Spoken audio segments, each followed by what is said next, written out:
I love it because I love knowing where my food comes from, and I love just planting something and watching it grow. And you know, whenever you hold the seeds in your hand, it's life. You know, it's so tiny, but out comes this food and all this nutrition, and then you get to watch it grow and put it on your dinner table and serve it to other people, and there's nothing that beats that feeling. And the journey from the garden to the table starts now, according to gardening expert Donnell Simmons. So for your spring garden, you're going to want to get the soil ready.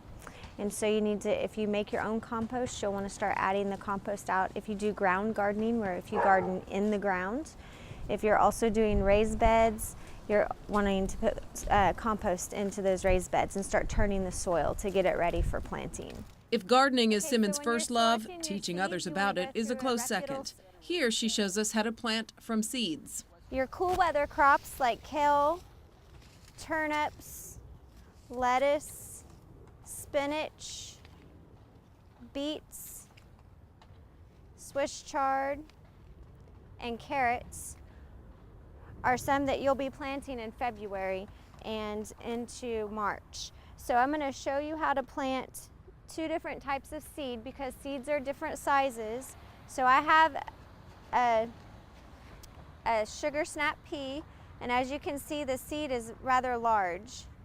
And so you read the back of your seed packet and it'll tell you how deep to bury your seed.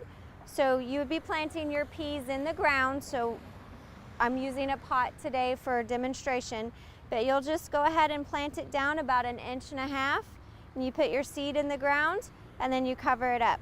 And it takes just a few days, and then you'll start seeing the sugar snap peas popping up. You'll do this the same with all of your peas and beans. You just plant them about 1.5 inches deep. But thanks to our difficult North Texas soil, not everything can be planted by seed. So in Texas, in north central Texas, we have to transplant some items in our garden, and mustard greens is one of them.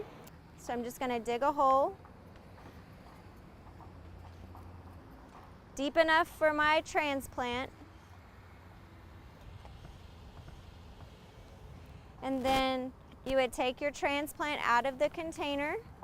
And sometimes your vegetables from the nursery are going to be a little root bound, meaning the roots are kind of tight, so you need to give it a little bit of love and loosen that up a little bit.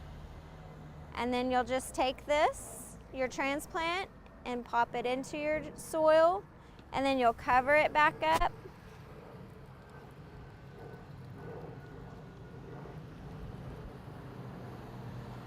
And then keep it watered and it'll grow. And advice for gardening beginners? I would say try radishes because they're ready every 28 days and they're very easy to grow and you'll feel very successful. And don't start off too big. Start somewhere small, get into some classes. You know, the City of Irving teaches a lot of classes, and educate yourself on what to do here so you'll be more comfortable and you'll be successful in your gardening endeavors. For Think Green, Be Green, I'm Jolene DeVito.